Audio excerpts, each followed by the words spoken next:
we've always had a dream in the context of our leadership development to take these kids out of the country, traveling domestically, but also places that they're so different they're not used to really take them out of their comfort zone.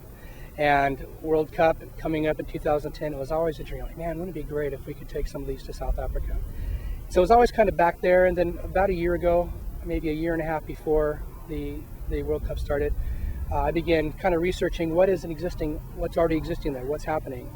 And we didn't really want to have to create our own thing, find our own housing, find transportation. That was a lot of stuff that we didn't know how to do.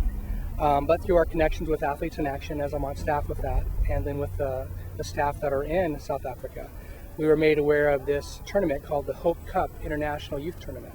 And that's going on in conjunction with the World Cup. No direct ties, but it's just a way of getting a lot of youth from different parts of the world together to understand that, hey, we're kids, we're from different parts, but we're the same.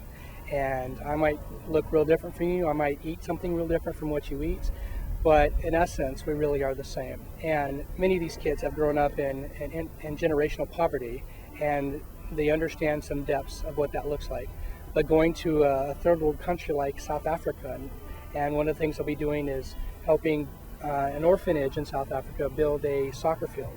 And when they see where these orphans live and the amount of food they have per day, it's going to help them understand the world in a much broader context.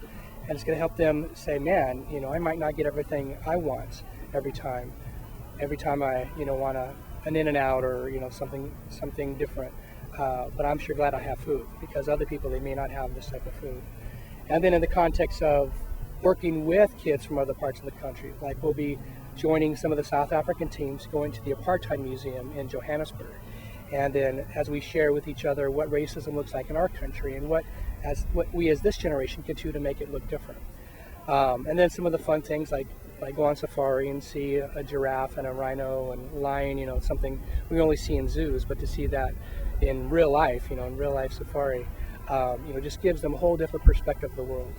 A lot of these guys, they maybe been to Mexico or maybe up in the mountains, but they have a limited view of what context they really live in. In some cases, they haven't been to the beach and they haven't been up to the mountains.